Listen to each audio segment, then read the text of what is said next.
जी अस्सलाम वालेकुम, यानी मदद। मैं आपका भाई, आपका खादिम सैयद अली तुराब हाजिर हूं एक नई वीडियो के साथ। आज की वीडियो है मुबल्लिग आजम मौलवी इस्माइल साहिब के ऊपर।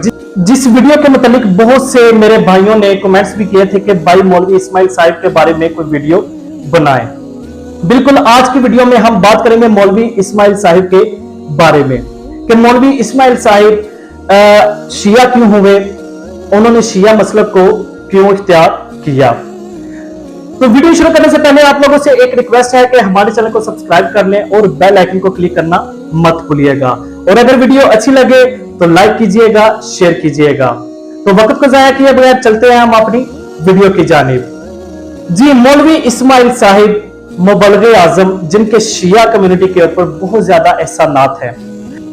तो अगर हम सारी जिंदगी लगाकर भी उनके एहसान चुकता करना चाहें तो हम उनके एहसान चुकता नहीं कर सकते।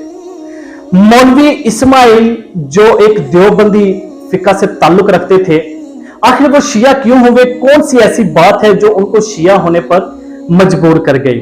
और यहां पर मैं आपको एक और मजे की बात बताता चलूं कि मौलवी इस्माइल जिन्होंने शिया मसलों को इख्तियार किया, वो शिया से इतनी नफरत करते थे कि उनका बस नहीं चलता था कि जहां कोई शिया नजर आए तो उसको वो जान से मार दे।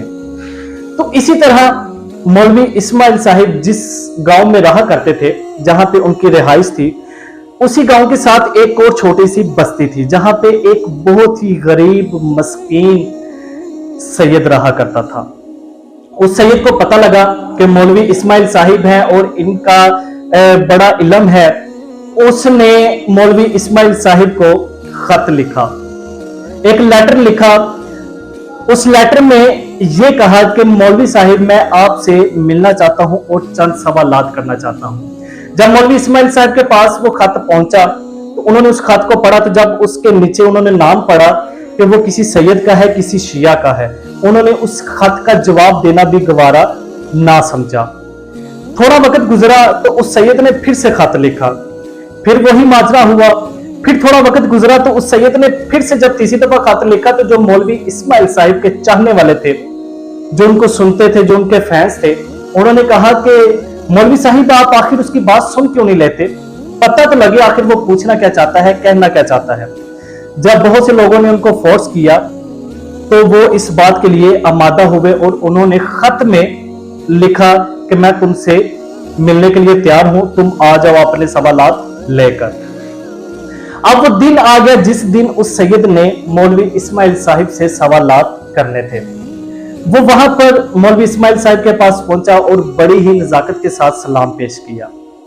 सलाम पेश करके कहने लगा कि मौलवी साहिब, मैं आपसे 3 सवाल करना चाहता हूं और मैं एक अनपढ़ इंसान हूं। मुझे उन सवालों के जवाब सिर्फ हाँ या ना में चाहिए, क्योंकि मुझे ज्यादा तफसीलें समझ में नहीं आएंगी। और मैं सिर्फ आपसे 3 सवाल करूंगा, जवाब हाँ या ना में दीजिएगा। मौलवी इस्माइल साहब ने कहा कि ये तो बहुत अच्छा हो गया कि मुझे सिर्फ हाँ या ना में जवाब देना पड़ेगा। तो मौलवी इस्माइल साहिब ने उसे कहा कि ठीक है, तुम अपने सवाल पूछो। तो उस सैयद ने कहा कि मेरा सबसे पहला सवाल आपसे यह है कि क्या बीबी फातिमा तो ज़हरा नबी पाक सल्लल्लाहु अलैहि वसल्लम की बेटी थी? मौलवी इस्माइल साहब ने कहा कि हाँ बिल्कुल, बीबी फातिमा तो ज़हरा नबी पाक सल्लल्लाहु अलैहि वसल्लम की बेटी थी।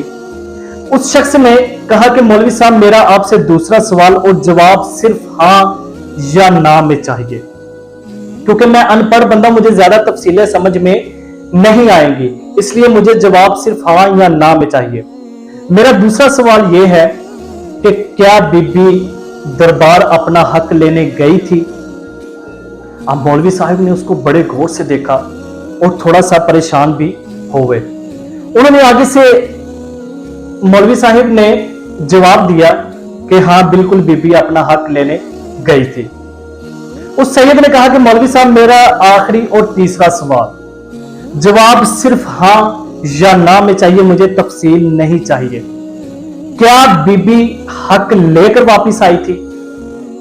मौलवी साहिब एक दफा परेशान हुए और उन्होंने आगे से तमहीदें बांधना शुरू की कि वो हक बनता नहीं था, ऐसे था, वैसे था, या बहुत सी बातें। मौलवी साहिब, मुझे तफसील नहीं चाहिए, मुझे तफसीलें समझ में नहीं आएंगी, सिर्फ ये बताइए कि बीबी हक लेकर आई थी। मौलवी साहब ने कहा कि नहीं, बीबी हक लेकर नहीं आई थी। बस वो सैयद वहां से जवाब लेने के बाद चला गया। अब मौलवी साहब टेंशन में पड़ गए, परेशानी में पड़ गए कि यार ये आखिर सवाल क्या थे कि बीबी गई थी हक लेने। जब इस बात को वो सोचने लगे तो फिर सोचते सोचते उनके ज़हन में ये बात आई कि वो बीबी जिसकी तज़ीम के लिए दो जहानों का नबी, जिसके हाथ के ऊपर पत्थर कलमा पड़ते हैं, जिसके एक इशारे से सूरज दो टुकड़े हो जाता है, वो बीबी जब आती है तो उसकी तज़ीम के लिए नबी खुद खड़े हो जाते हैं, उसके इस्तकबाल के लिए, उसकी इज्जत में नबी खुद खड़े हो जाते हैं। तो वो बीबी हक मांगने गई और हक लिए बगैर वापस आ गई। मौलवी साहब ने इसके बारे में बहुत सोचा और बीबी का हक था जो उनको शिया होने पर मजबूर कर गई। मौलवी इस्माइल साहब ने इस चीज का ऐलान किया कि मैं आज से शिया मसलक को इख्तियार करता हूं और मैं अपनी सारी जिंदगी बीबी के नाम करता हूं और मैं सारी जिंदगी बीबी की वकालत करूंगा। और बड़े दुख की बात है कि आज अगर ये सवालात किए जाते हैं किसी से हक के मुतालिक कि बीबी हक लेने गई थी और हक लिए बगैर वापस आ गई, वो आगे से यही कहता है कि बीबी का हक बनता नहीं था, बीबी का हक बनता नहीं था, नबियों की विरासत नहीं होती। क्या जो उस वक्त खिलाफत पे बैठा था वो बीबी से ज्यादा इल्म रखता था या बीबी इस चीज को नहीं जानती थी? अगर बीबी चली गई हैं, बीबी को हक दिए बगैर वापस क्यों भेजा गया?